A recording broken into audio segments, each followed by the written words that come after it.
Сәлем достар, 400 мрп қайтарымсыз грант есебін қатесіз жылдан беру және де есеп берудегі пайдалы ақпараттар болады.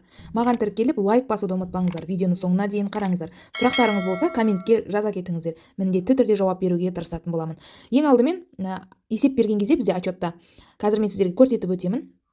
Осындай процесс болады. Грант отқаннан кейін банк деректерін тіркейсіздер.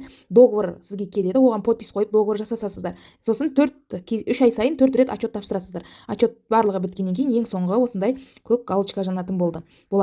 Договор жасалғаннан кейін ақша түскенін күтесіздер. Ақша түскеннен кейін бір айдың ішінде отчетты тапсырып тастауға тырысыңыздар. Ендеше міне отчетқа келейік. Міне бірінші отчетты сіздерге ашып көрсетейін. Сіздер қанша жұмысшы тіркедіңіздер?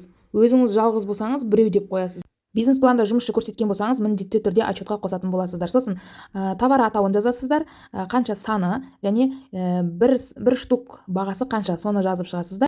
Сосын осының ең астына түссеңіз, бірнеше сұрақтар бар, соған жауап жаза кетесіздер. Мысалы, жұмысыңызды бастадыңыз ба? Иә. Табыс тауып жатсыз ба? Иә. Немесе және астында тұрған қандай қиындықтар болды? Қаржылай қиындықтар, немесе ешқайсысы болмаса, другое деген, басқасы дегенді белгілей салсаңыздар болады.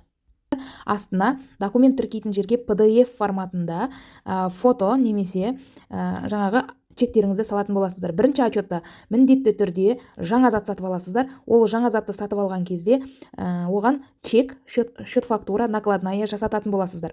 Яғни сатып алған магазиніңізде міндетті түрде сұрайсыздар. Маған осындай счет фактура, накладная чекті міндетті түрде беріңіздер деп сұрайсыздар. Егер ол магазин сізге ондай құжаттар бере алмаса, сіз ол магазиннен алмауыңыз керек болады. Сосын алған құрал жабдықтарыңыздың бағасы бизнес планда көрсетілген бағадан төмен болмауы керек.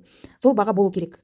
Сосын алатын заттарыңыз бизнес пландағы заттармен түгел болуы керек. Бизнес планда қандай зат көрсеттіңіз, қандай марка көрсеттіңіз, қандай зат барлығы соған сай болуы керек. Көмек қажет болса WhatsApp-қа жазсаңыздар болады. Ақылы түрде көмегіміз бар. Сау саламатта болыңыздар. Келіп лайк басып отырыңыздар.